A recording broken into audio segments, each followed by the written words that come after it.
What's up, everybody? Welcome to News, Games, and More, IGN's daily live news show. I'm Damon Hatfield, and I will be your guide for today, Monday, November 2nd. And today I'm joined by Jonathan Dornbush.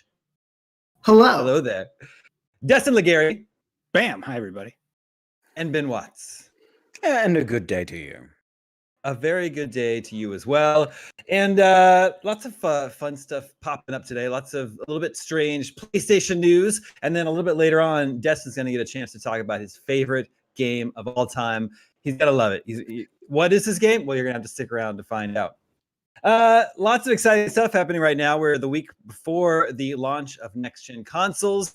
Everyone is super excited. Lots of people are starting to get the DualSense controllers delivered to them ahead of time. But let's begin, as we always do on Mondays, with sharing what we played over the weekend, even though we might not be able to talk about it very much. That's the full name of this segment. Jonathan, let's begin with you. I hope the name of the segment gets longer every week. Yeah, some things I can't talk about, but I can say I've started playing Bugsnax. I can't tell you any information about Bugsnax, but after months of talking about it and hearing that song in my head, I am finally playing it, which I did this weekend. People have been very excited for Bugsnax, and it's going to be free this month for PlayStation Plus subscribers. Is that right, Jonathan?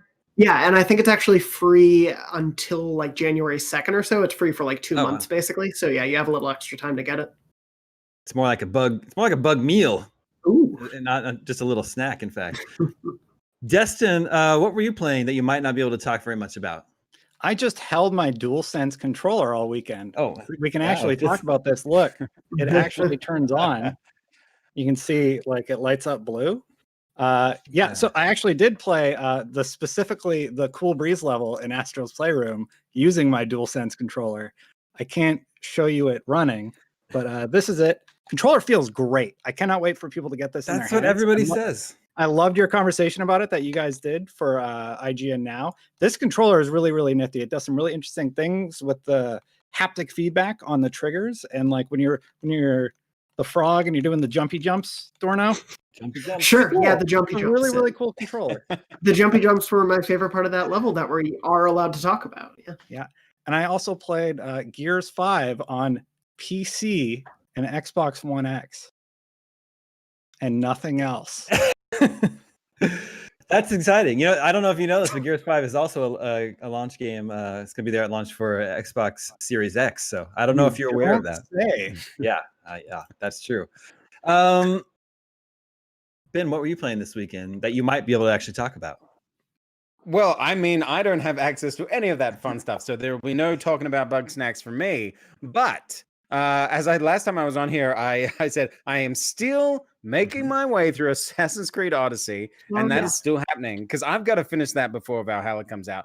But I did play a very short amount of Watch Dogs Legion, so just a very, very short amount through that game, and you know I'm enjoying it okay. But it is a weird time for another kind of open world game because it's a little bit Grand Theft Auto, and it feels like it might be a little bit what Cyberpunk kind of be. It's a little bit of an amalgamation. I don't know if I'm going to continue. I just don't know. I got to finish.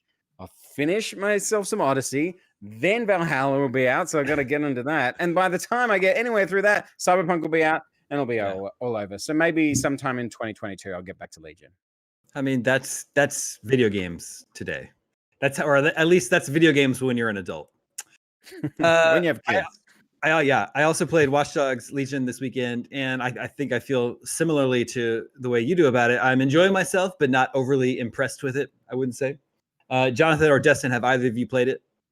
I haven't yet, unfortunately. But you're not overly impressed with it? I was really looking forward to it. I mean, it's fun, but you know, like we've played some games this year that are real lookers, you'd say, like Ghost of Tsushima and Last of Us Part 2. And I don't think Watch Dogs looks all that hot, even though it's coming in right at the tail end of its generation. But the ray tracing, that's all everybody was talking about over the weekend. Not on my PS4 Pro. Yeah, that's right. Yeah, we'll take a look on my PS5. I don't know. But Jonathan, Destin, you guys haven't tried it yet? No, I haven't gotten able to. Okay. It seems like a perfectly fine Ubisoft style open world game. I think I'll enjoy it until Assassin's Creed comes out, and then I'll probably move on. Oh, yeah. I did remember one game I played this weekend that I can talk about, but What was that? we can also move on. I played Pikmin 3 Deluxe. Oh, for a yeah. bit of weekend. Yeah. Which I have loved Pikmin since the first one came out, and wish it was a bigger franchise because we're still on Pikmin 3, which came out 7 years ago. But it's still so good. It holds up super well. They didn't really do a lot visually, it feels like, compared to the Wii U version, but that series is just so fun to play for me. Like, I could keep replaying these games endlessly and be happy. Yeah, I like Pikmin 1 and 2 a lot, but I just never got around to playing Pikmin 3, so I need to check that out on Switch. Yeah. But we are really here to talk about the strange PS5 news of the day, and right at the top of the list is the news that PlayStation 5 is no more. You're not going to be getting your custom plates for your PS5. Jonathan, can you catch us up to speed on what this story is all about? Oh no, we lost you. We lost your audio. Muted your mic Muted. inadvertently. So the plates. I accidentally hit a button. I forgot I had keybinds on It's okay. Discord, so it muted me by accident. Anyway, so yeah, there was a website that came up, I want to say a week ago, but it could have been a month ago. I don't remember time anymore. Yeah. That was offering custom PlayStation 5 plates because you can remove the big white fins on the plates, the PlayStation. They were offering day one, you'd be able to get new different color variations of these face plates. Of course, everyone was like, how are they going to do that for day one if no one else has these plates besides Sony? Like, obviously, we have some dimensions and everything. And so there was a lot of confusion going on. And then there was sort of a minor update where you saw where the website basically went away. And we had no information why on it. But then finally we got information from the team at Customize My Plates, which is sort of the like company behind PlayStation. And they announced they canceled all sales of these custom PS5 plates and will not be selling PS5 plates in any capacity. The full statement they told us basically that the conversation stemmed from conversations with Sony's legal team, and that trademarks for PS5's removable plates are too complex for a small team to navigate without risk of legal infringement. Yeah. So obviously there was a lot of interest in customizing your plates. So I mean, I guess at the very least, I hope Sony would have some sort of plan down the road to allow us to do that. I wouldn't be surprised if it does raise the interesting question because, you know, like they've been really great about doing a lot of custom PS4s throughout the generation, like the Spider-Man one or the Death Stranding one and The Last of Us Part 2. Like they've consistently put those out. But now you can essentially, like kind of you could with the 360 back in the day, you can resell faceplates to existing customers rather than just banking on people buying new PlayStation 4s. So I think we'll probably see that during the life of the PS5 cycle from PlayStation. I also wouldn't be surprised though if like a boutique market of this does form somewhere on like Etsy or whatever, where either you like send your plates to someone and they customize them for you, or people are able to 3D print them or whatnot. But I wouldn't be surprised if something like that happens. But yeah, it's a weird situation. So a couple questions come to mind. How do you think they were able to promise to provide these day one without having the PS5 themselves? By saying it. I don't think it was any more than that. Really? Even though they are taking people's money? I mean, that's a very easy thing to do. I could tell you I'll have something ready for day one and take your money, but not have it. Like the dimensions of the PS5 are out there, so maybe they were like approximating a build and actually trying to manufacture stuff. Because obviously, you know, we're only a couple weeks away. So if these were happening, they would have to start being in production. Maybe that's what they were doing, but obviously they didn't have like direct manufacturing windows to whatever Sony was working on. Yeah. I don't see. Maybe just like through early footage that Sony had released of the PS5, they were able to like calculate the dimensions and then 3D print them. Because like remember, IGN made our own Xbox Series X after it was revealed, just based on what we saw in a video. We were able to 3D print a version of that, right? Well, yeah. I mean, like they could just offer them for sale, buy a PS5, make the mold, and then create them based off of the mold, right? Like they would have done it post-release. Well, so, but I thought they were day one. Is that right, Jonathan? They were when they first started up. I don't know if the language changed at some point, but yeah, I think they were aiming for like a launch day release for these things. Mm-hmm. But then the second question that comes to mind is I wonder on what grounds Sony would have to prevent this, because it's not anything like I don't think it'd be anything like electrical or mechanical. It's just like a hardware that you could replace the existing plate with, right? Wait, sorry, say that again one more time. I wonder on what grounds could Sony actually block this, because it's just a piece of plastic, right, that you're putting in place of the existing plate. Based on their language, so it's them saying that the trademarks for PS5's removable plates. So I guess specifically the design of those plates is a trademarked product, because Sony, that would to me imply that Sony does plan to sell these faceplates to people. So they probably have trademarked the look and design of those. And so for a company to just start selling essentially identical things, if Sony has that trademark, it causes problems. Ben, how many custom plates did you pre-order, and how disappointed were you when they were canceled? Well, I got all of them. I got every single color, especially that camo one, because I want to not be able to find my PlayStation in the jungle. But no, I didn't pre-order any. But it's interesting, like when you talk about, obviously the patent and all this other stuff they have. Obviously, it's for that specific design. So are we talking like, are we going to get really very abstract designs that'll just kind of click onto the side of your PlayStations, that as long as they don't look like the PlayStation 5 ones, you can click whatever you want onto the sides. It can be pointy, have jagged edges. I think maybe that could be future, but there's no way through the life. I don't think even the first year you're going to be able to stop all these custom versions of plates being made. It's, we're all going to have the 3D printers, as you said. This is going to be, I think this one became very popular very quickly as maybe being the first. So it was just an easy one to shut down, but it cannot be stopped. It is coming. Yeah. If nothing else, PlayStation 5 demonstrated the demand there is for custom plates. Or I don't know. Also, Jonathan, do you think there's a chance it indicates dissatisfaction with the design of the PS5? People just really want a different color. Probably some. Like, I do know a lot of people were wondering why there isn't a black version of the console at launch. Like, I think a lot of people were surprised that it was only in white, especially since PS3, PS2, PS4. Like, ever since after the original PlayStation, they've gone with at least like the first color for the console being black. So I think that was a bit of a surprise to people. So I think there's definitely that demand, but I do think, given the right types of faceplates and the right designs, I think there is probably a pretty good market for interest in those things. But as Ben was saying too, I think them being the first, and they kind of people caught wind of them and they blew up really quickly, probably bigger than they may have anticipated. I think that made them a very easy target for all this too. Yeah. Destin, what's your take on all this? Obviously, Sony apparently has a legal right to block this third party from creating custom plates, but should they? Is it a bummer? I want my 32,000 pre-order of plates. That's all I know. 32,000. Yeah, wow. They only that adds up. How much are they going for?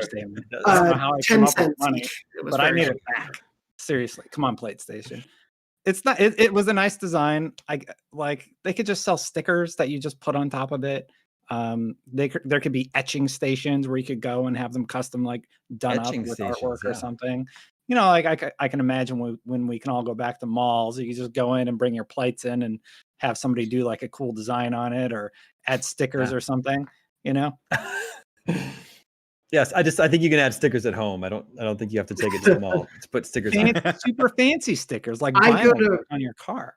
Yeah, I go to professional sticker places to get stickers put on my consoles. It's funny you mentioned that. That's what the company formerly known as PlayStation.com is selling now. They're selling skins for PS5. Yeah. You can at least get those. Okay, I think we've spent enough time, just about 15 minutes, talking about plates or the lack thereof, customized plates on PS5. But that's not all the unusual PS5 news today. There's also the fact that the PS5's DualSense Controller will not work with the PS4, but it will work with the PlayStation 3. Is that the situation, Jonathan?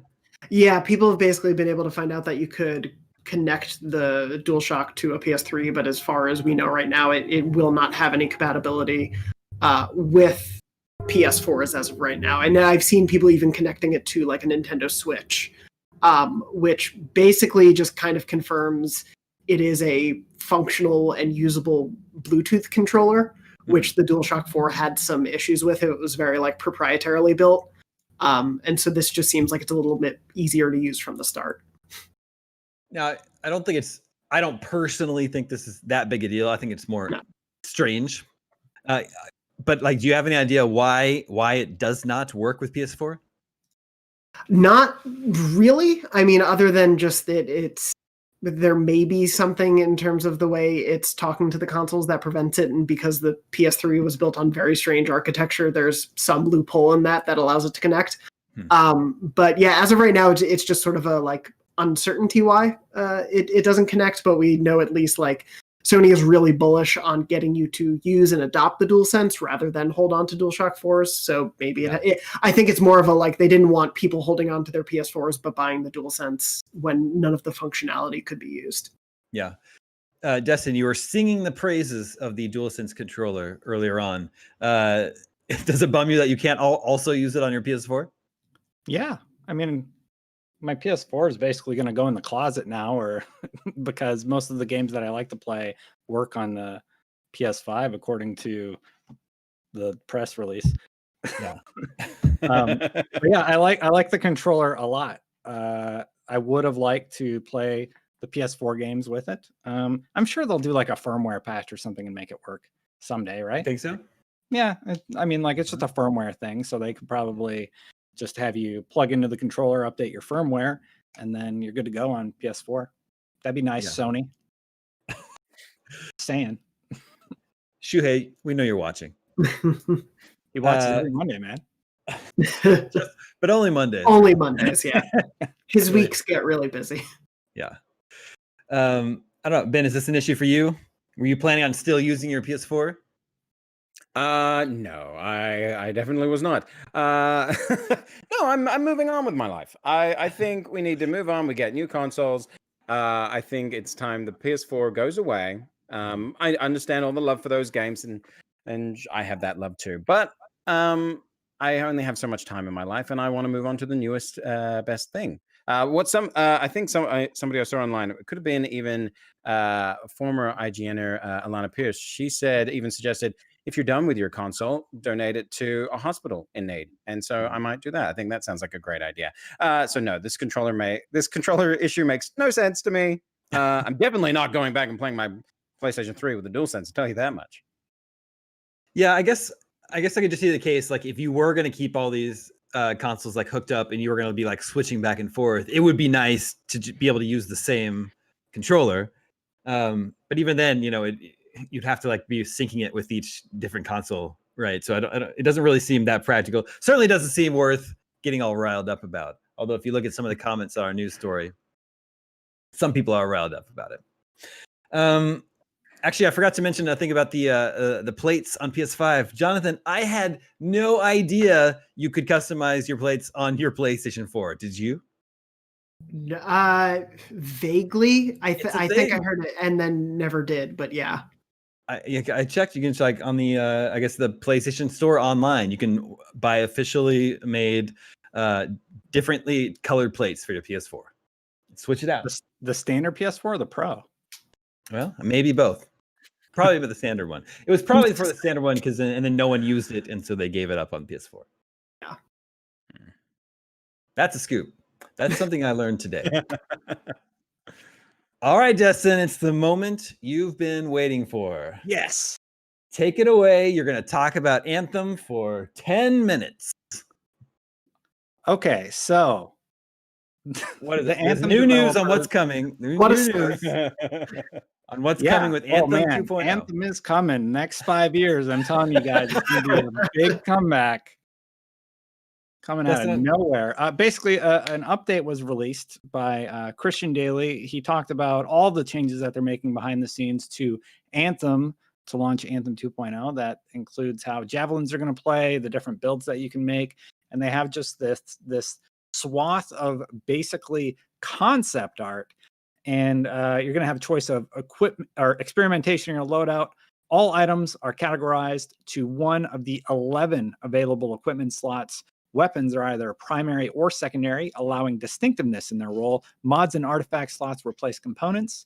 Manage equipment and abilities in your loadout screen. And they actually had a few animations and such. Like this is a pretty substantial blog post where they've dramatically changed the look of the menu systems and how you can swap out your melee abilities for either a primer or a detonator.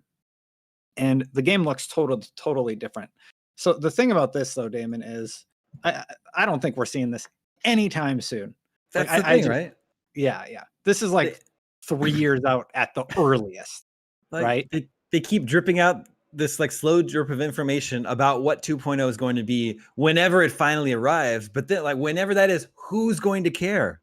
Yeah, like I would love to be wrong and just see a massive like No Man's Sky sort of comeback story. I love comeback stories when a development team can come around and just make a cool game or a game cool in the public's eye. I just don't think that's going to happen with Anthem, unfortunately. It's going to be too far departed from the original game. Like they should just release a new Anthem in 5 years or something. People are going to work every day to work on this game. Like, and I go, when is it going to like arrive, this like 2.0? When is it going to arrive? How do they roll it out? How would EA announce, okay, Anthem 2.0, it's here, without people like mocking them, Well, yeah, let me actually throw the question back to you and just ask, what would get you interested in Anthem again? Would it have like a trailer comes out? What are they selling you that you're going to be like, hey man, I need to pick up Anthem? That's a pretty good question. Jonathan? Nice deflection there, Damon. I mean, so for me, I played Anthem a bit at launch, and like the gameplay of it was solid. I always say like it's the best Iron Man game that's ever existed. The like flight combat controls were so cool. I just didn't like really care about the world, I guess, and like as something that BioWare is known for, character and world building. I just wanted a reason more to care once I was outside of that like first person hub area, and then you go into the missions and I was like, I'm just not doing anything interesting. I would need to see gameplay of like the mission type gameplay and honestly know what has changed about that. Cause even like outside of the loot problems that it had, for me, it was just kind of like, if I've gone out and shot 5 enemies, I've done it, for all of them. It feels the same. So Ben, how about you? What would it take for you to get interested in Anthem 2.0? For it to be a different game. Like I there's no way I'm going and buying Anthem to then update it to 2.0. I'll tell you that much. It needs to be a brand new game that is released, maybe for free. Maybe it's a free to play now. I don't know. I'll take that. Yeah, I mean, Anthem at the time as it came out, it really had this kind of maybe it's an exaggeration, but like the cyberpunk type hype around it. I mean, the expectation over years of what this game was going to be, and then obviously it had issues with it. It didn't look like the game that had been promised, and then the story seemed to be that surrounded the release was how this game just did not meet those benchmarks. So I don't know what they could possibly promise me, since I feel like the name is tainted. So unless you're going to package it into maybe a new IP, I'm already hesitant. So I would have to hear everyone at IGN praise it before I'm like, sure. Yeah, and Destin, for my part, I'm pretty much in the same boat. I'm just not the target audience for a game like Anthem. I don't play, really any multiplayer games. So if they made like a spinoff that was like this isn't the best example, but if they made like Anthem Andromeda, and it was like a standalone thing where you're actually going on an adventure, playing through a story, you've got your little jetpack man flying around, I might check that out again, like Ben was saying, if I was hearing a lot of good things about it. But like what's that? One day you're all gonna be so hyped for the new Anthem, you won't even be able to believe it. We're gonna come back and talk about this episode and be like, man, I never thought they could do it. And that team's just going to blow it out of the water. I want that to happen. I do too. I welcome that happening. Destin, you are the target demographic for a game like Anthem. So Anthem has a lot of potential. It has so much potential. It's it's so repetitive after you've done like the same mission to farm for loot or whatever. And you're just once you're out, it's just so easy to never come back. And they haven't released compelling content to even bring back their core audience, so. Yeah. Which brings me back to, I don't understand how EA can possibly hope to actually relaunch this game. It's gonna be at least 2 years after its launch. I gotta ask you guys, do you think the name's like tarnished? I think a bit, like with a core audience. I do think like anything, even if the new version of Anthem is just amazing, I still will think of it associated with Anthem, the base game that came out and had all these issues. I don't know if the solution is like Anthem : something else. I don't think Anthem 2 is probably the solution, but I don't know if it's Anthem still in the name, a new name entirely. I don't entirely know the solution. I imagine they're probably thinking on a marketing level of like what to do, because if the new version of it is great, you probably want to get that out to a lot of people to get the word going. Like I can't imagine you stealth release Anthem 2.0, whatever it is. Like they really have to think through the marketing of this one. Yeah, it can't be just Anthem 2. I think you're right. It has to be something totally different that separates it from the original launch. Well, EA's marketing department has their work cut out for them on that one. Let's see. We've got time for some breaking news before we go. Ooh. This is an article that just went up on IGN. Demon's Souls PS5 has over 180 guide videos in the UI. Jonathan, can you fill us in on this, or should I read off of our article?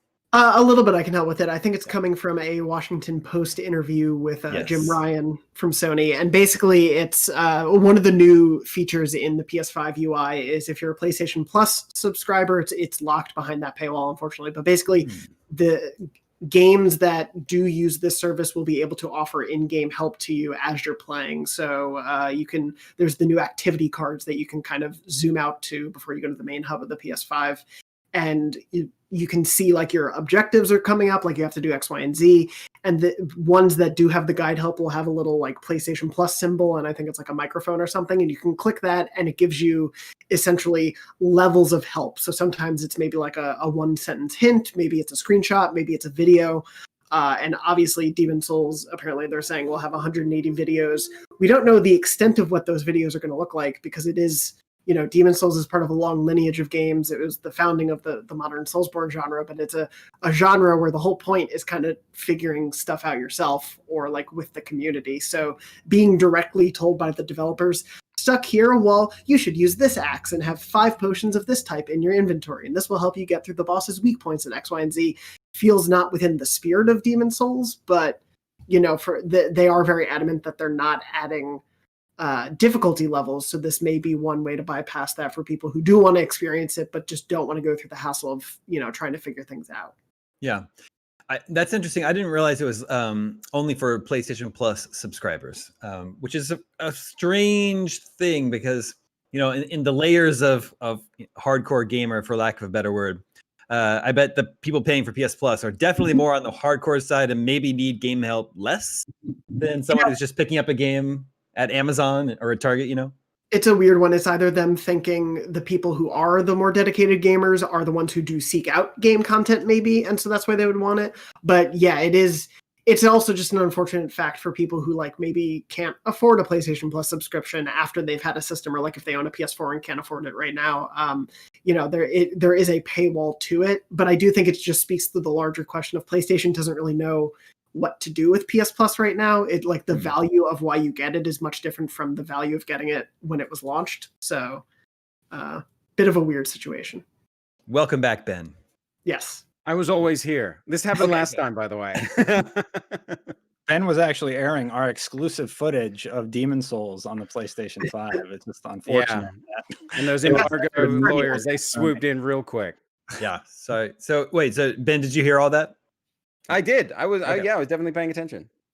So like, what do you think of just the idea of having these game help videos, built into your UI and provided by the developers themselves?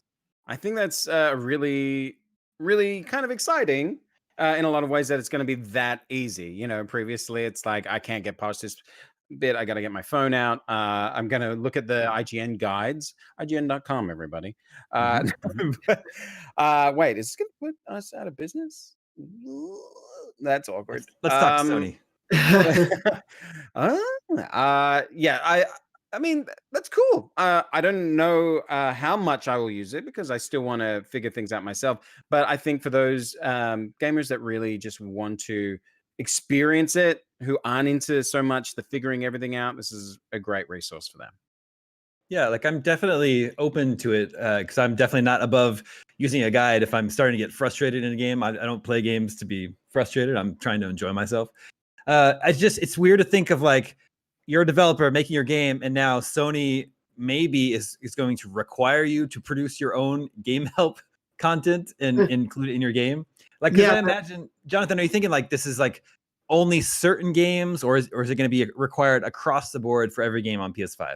It's not required as far as we know, especially because it is, as of right now, it's up to the developers. There's no word on like if they'll be crowdsourcing it or working with like dedicated fans or with like the QA team and expanding that. It's unclear. So right now it is a thing that's up to the developers to implement. I don't think they have to. My guess is everyone is going to at launch because it is the new feature, and probably Sony is encouraging everyone in the early months to use it. But yeah, it does raise a lot of questions of, art needs to be gathered, assets need to be figured out. The writing has to be checked. There is now essentially new roles or new responsibilities that could be added to the game development team if they have on staff help. Yeah, exactly. Someone will need to do VO if there's VO. Someone, they might require video editing there. So I don't know. It's a brave new world. Destin, what's your take on this before we have to bounce? Everything's going to be fine. Okay, good. Thank goodness. The voice of reason. People are still going to look up specific stuff on their phones. I don't know how it's going to know the exact potion that you're looking for, or the exact like mana strategy that you're looking for in any specific game. I'm really not worried. I think it's going to be very situational for what they're able to offer for consumers. And I think IGN offers a lot of compelling content in addition to whatever they're going to be offering. So, competition's good. Maybe we step our game up and our videos are on Sony's platform.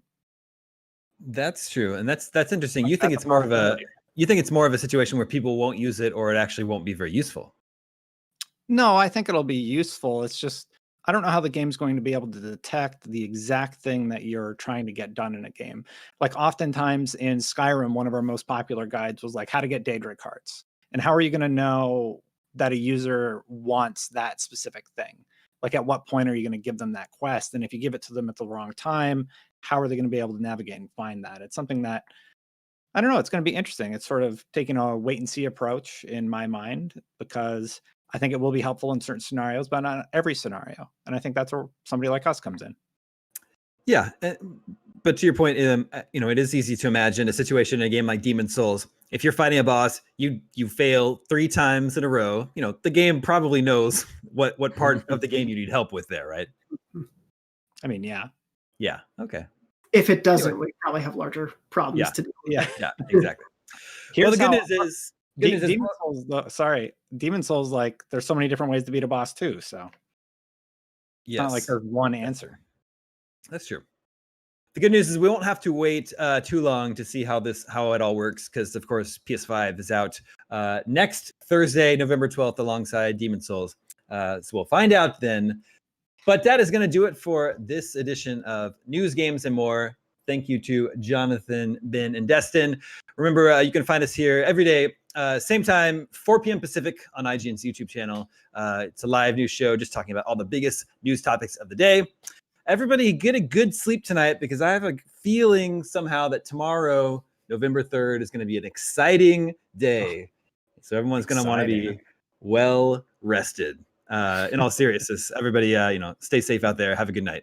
Actually, we won't see you tomorrow because of tomorrow's excitement, but we will be back on Wednesday, provided power infrastructures are still in place. Oh my God. And with that, It got dark.